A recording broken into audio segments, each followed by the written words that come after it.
Greetings, programs. This is Wretch. Welcome back to An English Haunting. And I'm really glad you guys enjoyed the first episode of the series. I think we've got an interesting journey ahead of us here. And Professor Moore has 72 hours to prove that the paranormal world exists, and also needs to find his friend Professor Ward. So, let's go ahead and leave the university, or at least explore more of it. See where this takes us. Oh, what a cool travel screen. I like that. University, Dorset Street, the Red Lion. Oh, the music too. Well, I guess let's head to Dorset Street first. Oh, this is fine. That's it. Room number 4. So you're a friend of Professor Ward? Exactly. And he's gone? Sadly. And why do you want to inspect his room? Are you from Scotland Yard? No, I'm a professor, such as he. I only want to have a look to see if there's anything that might enlighten me to his whereabouts. What a weird place for a professor to live. Ah, that makes sense. It's curious that he lived here. I mean, his salary was high enough to afford him a better place than this. A bloomin' hovel? Is that what you meant? I don't mean to offend you, Miss Dawson. No, you're right. It's a bleeding hovel. Though it's the classiest hovel in all the East End. And with the biggest rooms for 4 blocks. When was the last time you saw him? I know he went out last evening. I was in bed, but I heard his footsteps on the stairs. You haven't seen him since then? No, sir. Did you notice anything strange about him? Of course I noticed. But not only yesterday, always. He's a right peculiar bloke, though very polite. I wish the rest of my tenants were as courteous as him. Why is the corridor so dark? The electric company talked me into installing this new light system in the house. What they didn't tell me is that the price would double compared to gaslight. That's progress, you know. Progress for the usual suspects. Those in power.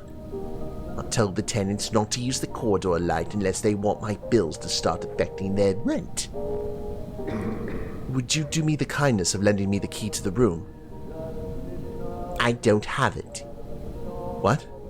Professor Ward was a bit forgetful. He asked for my spare key in case he lost his. It wouldn't be the first time that happened. So he's got 2 keys. And me none. That's it. Well, how can I get into his room?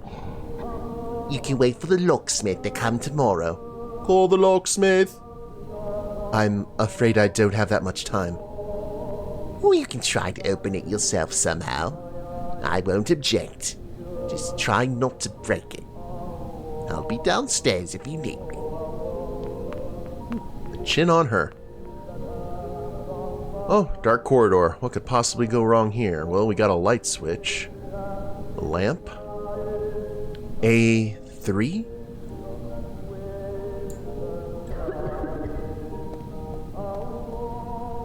I can't read anything.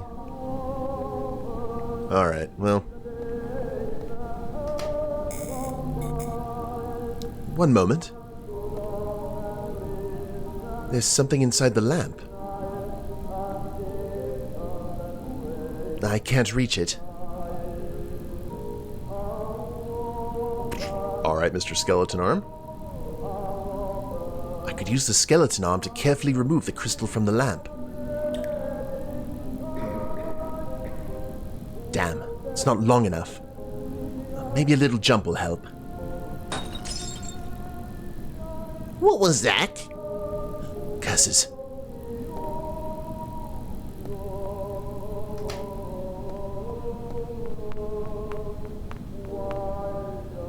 was that noise? I think we should be honest with her. I accidentally... no, I heard nothing. I suppose it came from room number 3. Yes, I think it came from there. Well, I'll talk to Mr. Bloke. He's usually quite noisy. Look at you already lying. Phew. There's a key here. Indeed. I'll pick up the broken crystal. I don't want to give excuses to the landlady. Where can I hide the criminal evidence? In the planter? Ah.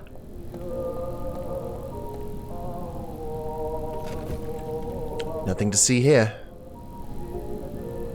Yeah, right through the vent, huh? There's nothing inside the vent. Except the broken crystal from the lamp. Daisies. Rules of the house. The rent is paid the first day of each month. Room number 4. Professor Ward lived here. So I assume we can go in there. Room number 3. That's not Professor Ward's room. Sensing a theme here. Okay. Oh, this is fine. Hello, Jesus. Hello, pigeons. Interesting. It's a map of central London where the professor has marked several places worth investigating. There's a red circle around one of them. There's an old oil lamp. I'll take it. Let's add burglary to your list of crimes. The professor is an atheist, so I gather that crucifix was already here when he arrived. I think the professor would rest better under the watchful eye of Darwin than under Jesus. It doesn't look very comfortable, though the professor wouldn't care. I've seen him fall asleep between classes in the most unimaginable places.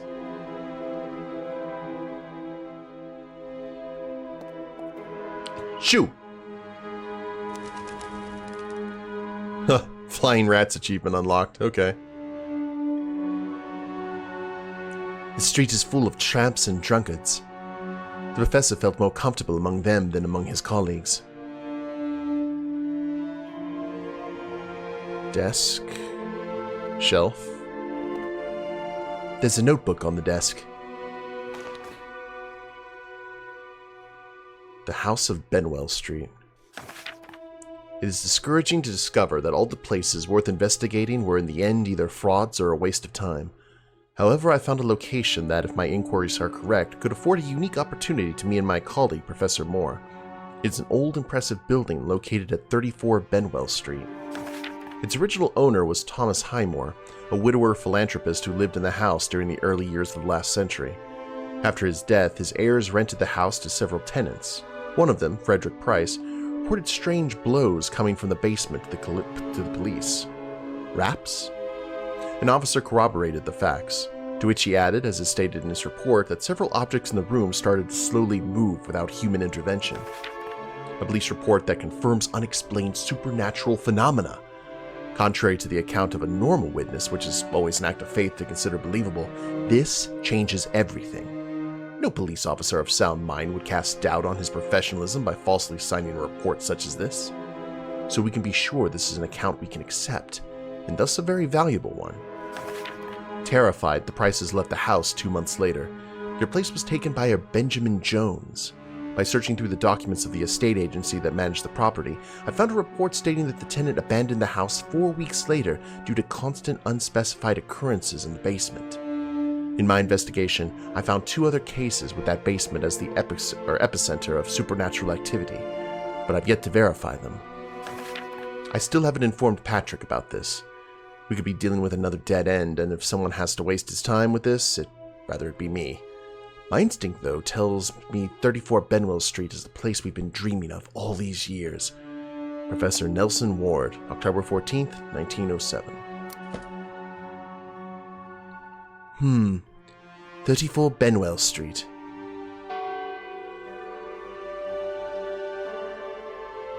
Alright. There's a lot of documents and notebooks. I should check them. They may contain clues of the professor's whereabouts. This'll take some time. 1 hour later. There's nothing in them that reveals where the professor is. That junk box stands out. Let's see what's in it. There's a copper wire reel that may come in handy. Well, it's too rusty. Okay, well, we can clean that maybe with the sulfuric acid. I managed to remove all the rust from the copper wire thanks to the acid. I kept the empty flask. I may need it later. Oh, so we used all the acid to do that. Crystal flask. Cool.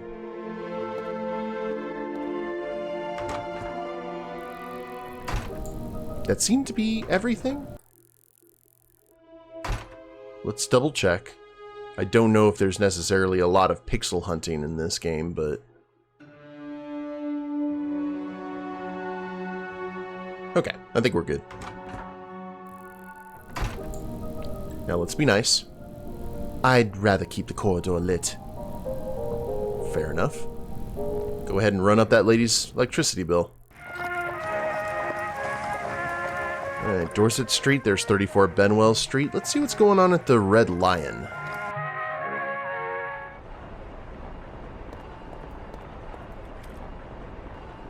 Cask.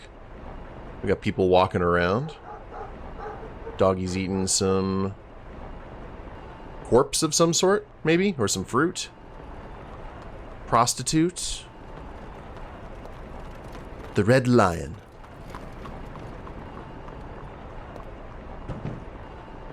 Cask is empty.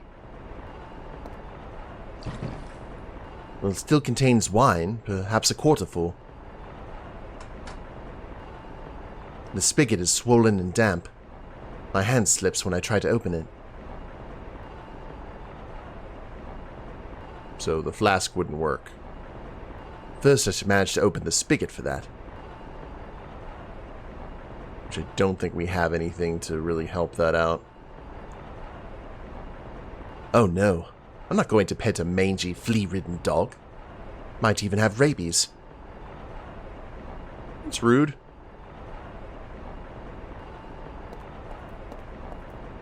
Prostitute, guy, poster.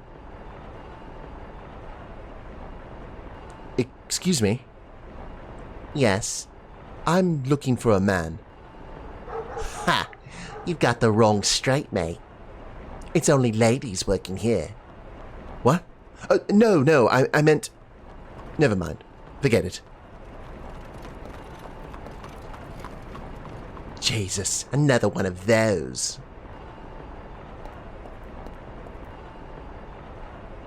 Mr. One Round Jack, the invincible champion of champions. There's no match for him. Will be facing challenger Walter Black. Venue, check with your bet runner. Pugilism. Marquis of Queensberry rules. She's busy. And he's busy. If it exists, we find it. We find everything in just a few minutes. Affordable prices.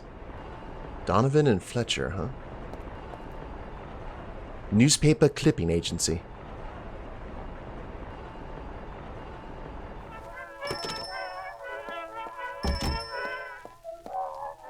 Welcome to Donovan and Fletcher, your press clipping agency.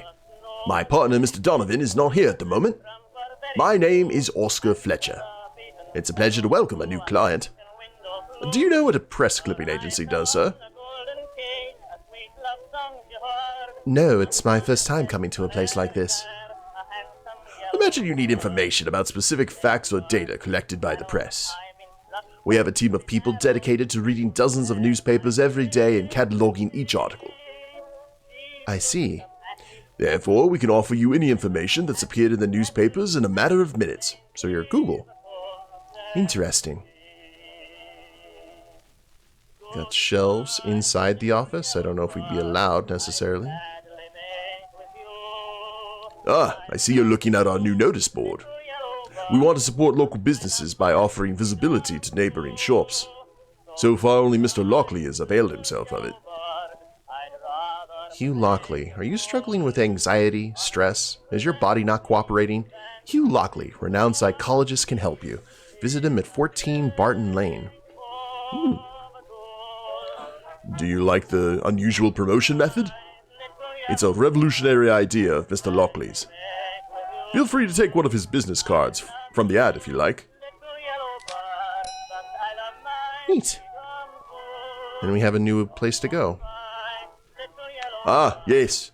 Those are covers of various American newspapers like the National News, the New England Herald, and the Evening Star. We also work with press from other countries, although the delivery delay is considerable for obvious reasons. By the way, on one of those covers you can see the news about the assassination of President Abraham Lincoln on 15th of April, 1865.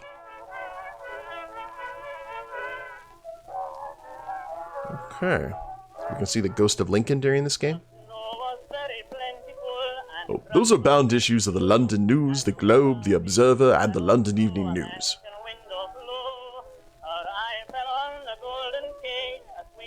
Well, do we need information? I need information. Well, you've come to the right place. What topic? Oh. I need information about a certain house on Benwell Street.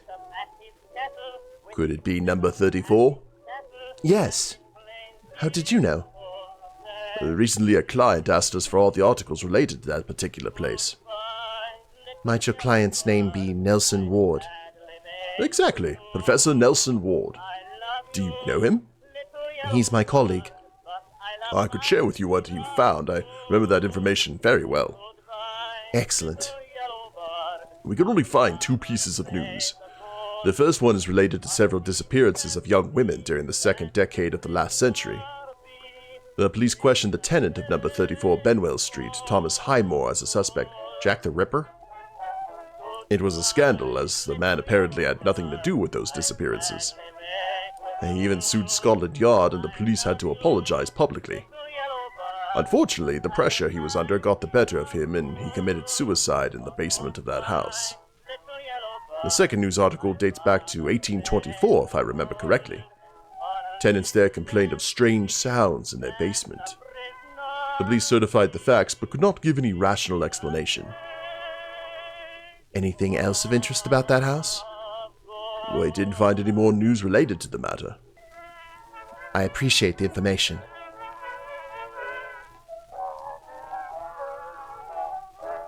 I can't think of anything else. No problem, sir. I must be going. Can we go inside the office? Is that thing? Excuse me, sir. You cannot go in there. There are people working.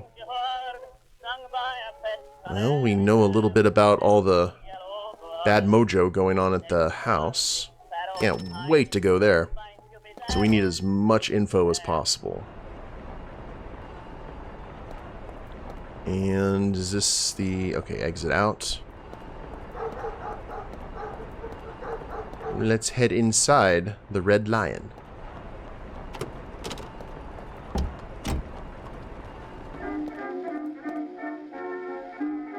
Yeah, I'll be back tomorrow. You're lucky to got more patience than Patty. Yeah, by the way, all this old dry wood looks mighty flammable to me. Remind Harvey about it. Any trouble, mate? No, none.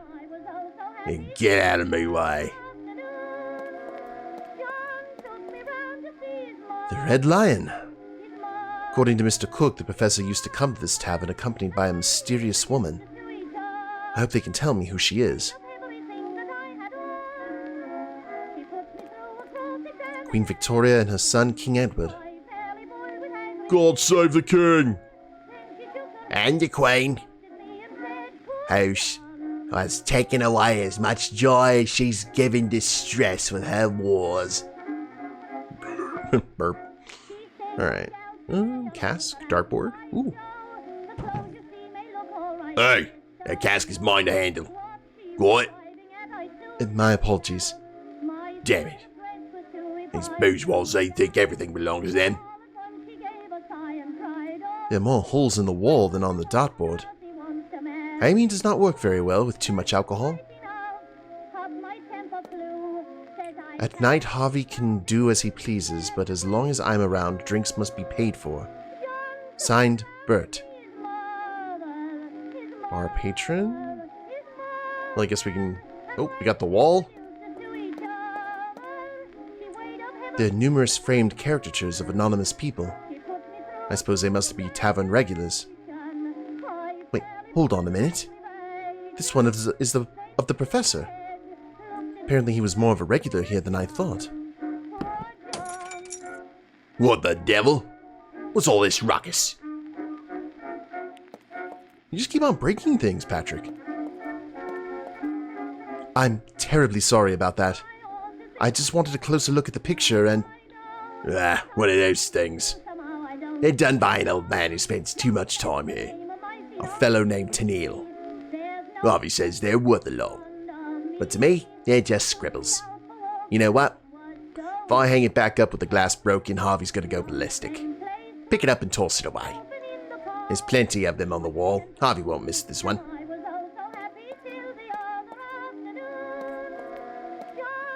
Very forgiving sorts. Okay, let's... Caricature of Professor Ward in a small frame.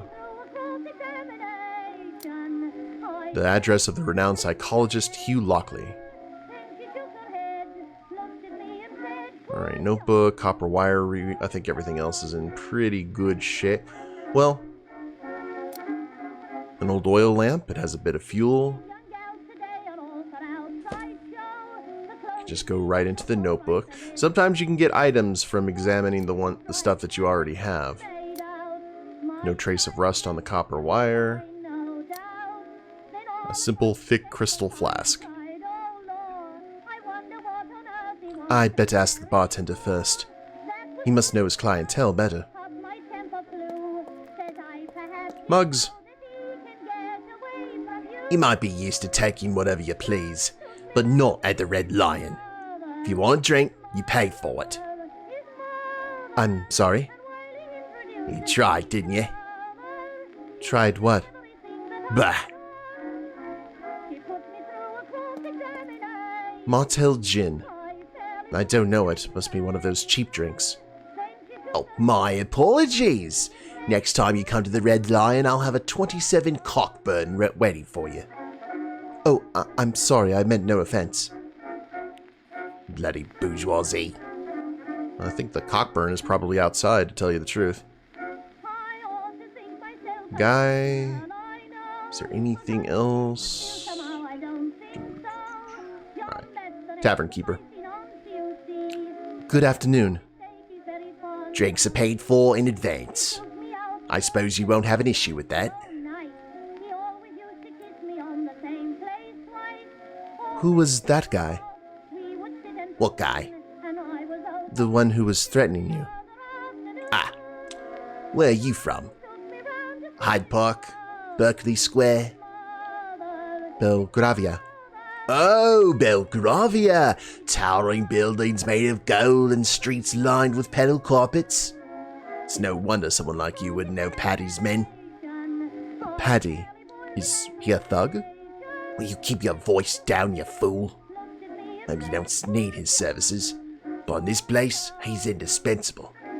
He's more affordable than bribing the police. And he acts faster. I don't suppose you know what I'm talking about, Mr. Belgravia. I've never heard of Paddy and his men. Who are they? Where do they operate? It's better if you don't know anything. For your own good. Well, I'm looking for someone. His name is Nelson Ward. He's a university professor, always well-dressed and a bit eccentric, I'd say. I've been told he frequents this place. Well, I have the faintest idea who you're talking about, sir. Not even the woman who usually accompanies him? A woman? In the Red Lion? Are you joking? The only women who come in here are those whores who want to be bought a drink. I was told he usually comes at night. Ah, at night. That's Harvey, the owner of this place, who takes care of that shift. If you come back later, he might be able to help you. I cannot wait that long. In a hurry to get out of the East End, eh? Ask some of these drunks. Maybe they know something. But don't get your hopes up. They've got enough to do without throwing up on themselves. Thank you very much. Okay, so we got bar patron. I assume we're going to get the info from him because he actually has a name. Guy. Let's see. I apologize for interrupting your moment of bliss. Could I ask a question? How eloquently you speak. I hope I can keep up. I'm looking for... I'm looking for a regular patron of this tavern. Evidence suggests that he usually comes here at night. Well, I'm not around here at those hours. I'm on the night shift at the factory. And they pay the same as the day shift. But I won't bore you with my hardships. You probably think the same as my boss.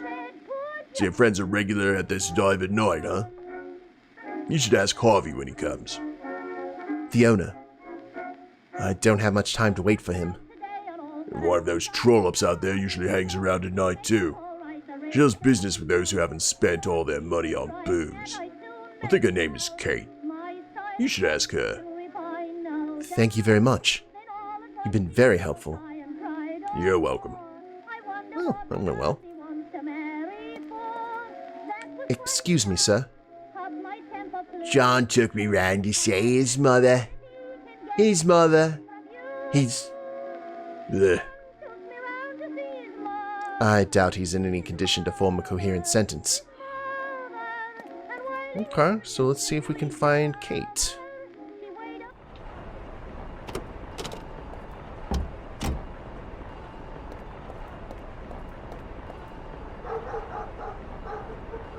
Ma'am?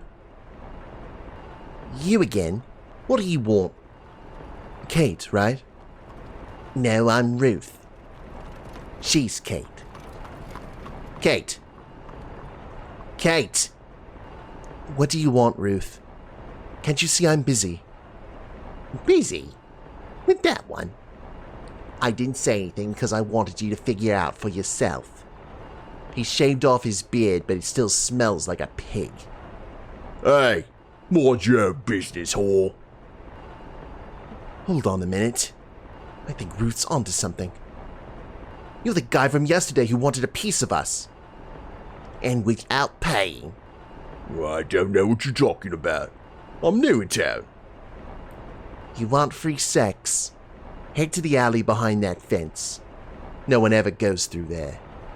Just think of your mother. What the hell? No whore laughs at me. I'll beat you both so bad you'll be less recognizable than those Whitechapel whores. Any trouble, mate? None, officer. You sure about that? You bloody whores. Thank you for reminding these ladies of their trade, Sherlock. Now bugger off. Everything all right here? It is now. Thanks, McPherson. Be careful, all right? By the way, you're a week behind on your payment. We're aware of that. But you're costing us dearly. Maybe we should go with that Irishman. He doesn't ask for much. That Irishman would twist your necks if you were late on a payment. With me, you just spend a short while behind bars. By the way, I'm Irish too. Didn't know. What did you want, Ruth? This gentleman's asking for you. He's one of those. One of those what? Come closer. Good afternoon. My name is Patrick Moore. The bartender at the tavern mentioned you know most of his customers. Especially the nighttime ones, yes. Well, I'm looking for Professor Ward, isn't it? Yes. How did you know that? Look at you, a fish out of water in a place like this. Just like him. I highly doubt you're looking for any stinking drunkard from that dive. I know him, yeah. A very polite chap, one of the few who greets us when they come around here. What do you want with him? Well, I know he's occasionally accompanied by a woman. Yes. Do you know her? Do I know her? Everyone in London knows her, and she's not the late Queen. Who is she? It's been a slow morning, and it seems you have no intention of paying for my services. I'm afraid I'll have to charge you for that information, Mr. Moore. Well, I regret to inform you that I have no money on me. You're wise. With those looks, you've been mugged by now, round here. In that case... You know what? I've had dry mouth all morning. Usually at night, Harvey, the tavern owner, treats me to a drink. But he's not around now, and that snooty Bert isn't usually up for it either. We don't serve whores here, let alone buy them a drink. Tavern isn't his to offer anyway. The idiot thinks he's going to inherit Harvey's business. So get me a drink and I'll tell you anything you want. I usually talk more with a greased gullet. I couldn't afford it. I told you I don't have any money on me. Give it a try. You'll be surprised when you find out who that woman you asked about is. So we need to get her some wine, which means we need to get into that cask. But we'll see if we can do that in the next episode, guys. I hope you all have enjoyed it. If you liked the episode, please leave a like down below. Subscribe to the channel, leave a comment, that'd be a big help. I will see you next time. Later days, everyone.